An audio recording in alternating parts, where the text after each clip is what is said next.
अगर चीनी 20 रुपए तक पहुंची है, ये क्यों हुआ?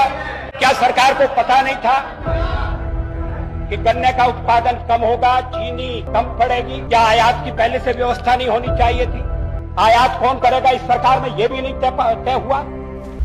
चीनी की कीमत आज 60 रुपए प्रति किलोग्राम तक पहुंच चुकी है, लेकिन सोचिए, जब चीनी करीब 20 रुपए प्रति किलो हुई, तब संसद में अटल बिहारी वाजपेयी ने सरकार से ऐसा क्या पूछा जिसकी गूंज आज एक बार फिर सुनाई दे रही है। दिलचस्प बात यह है कि वाजपेयी का सवाल सिर्फ महंगी चीनी को लेकर नहीं, उन्होंने सरकार की तैयारी, मंत्रालयों के बीच तालमेल और चीनी के आयात तक बड़े सवाल खड़े किए। और आज जब कई राज्यों में चीनी 60 रुपए किलो बिक रही है, उनका वही पुराना भाषण सोशल मीडिया पर तेजी से वायरल है। तो क्या बदल गया और क्या अब भी वही सवाल है? अटल बिहारी वाजपेयी उस वक्त नेता प्रतिपक्ष थे। संसद में चीनी की कीमत करीब 20 रुपए प्रति किलोग्राम पहुंचने का मुद्दा उठा तो उन्होंने तत्कालीन कांग्रेस सरकार को सीधे घेरा। उनका सवाल था कि अगर सरकार को पहले से पता था कि गन्ने का उत्पादन कम हो रहा है, तो फिर चीनी की कमी से निपटने की तैयारी पहले क्यों नहीं की गई? और आज जब उनकी अपनी सरकार है, केंद्र में एनडीए भारतीय जनता पार्टी के नेतृत्व वाली सरकार है, तो आज सवाल कौन पूछे? जरा ये वीडियो देखिए। कि जब उत्पादन घटने की आशंका थी तो विदेशों से चीनी मंगाने की व्यवस्था पहले से क्यों नहीं की गई? लेकिन उनकी नाराजगी यहाँ खत्म नहीं होती। उन्होंने सरकार के अंदर चल रही खींचतान पर सवाल उठाया। उनका कहना साफ था कि एक मंत्रालय दूसरे मंत्रालय पर जिम्मेदारी डाल रहा है, एक मंत्री अपने सचिव को सार्वजनिक रूप से डांट रहा है। ऐसे में वाजपेयी ने सवाल किया कि प्रधानमंत्री का सचिवालय आखिर कर क्या रहा है?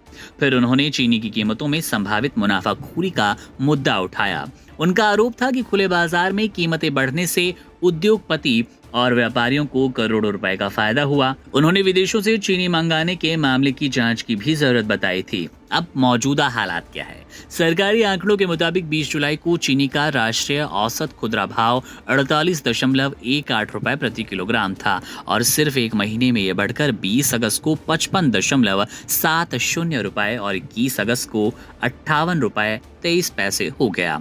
लेकिन कुछ राज्यों में तस्वीर और ज्यादा परेशान है। ओडिशा में चीनी का दाम 64 रुपए से ज्यादा हो गया। मध्य प्रदेश में एक महीने में करीब 15 रुपए, पंजाब में 14 रुपए और दिल्ली जैसे राज्यों में भी लगभग इतनी ही कीमत बढ़ती नजर आई। सरकार इसके पीछे कई तर्क दे रही है। गन्ने का उत्पादन कम रहना, त्योहारी सीजन में मांग बढ़ना, मौसम से फसल को नुकसान, दुनिया में चीनी की कम सप्लाई और कुछ जगहों पर जमाखोरी और सट्टेबाजी। इस सीजन में चीनी उत्पादन करीब 306 लाख मीट्रिक टन रहने का अनुमान है, जबकि शुरुआती अनुमान 343 लाख मीट्रिक टन था।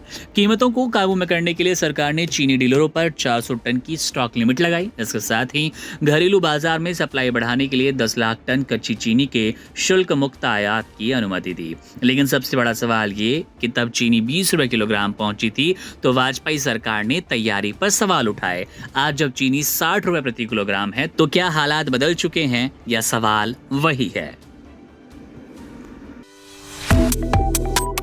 Subscribe to One India and never miss an update.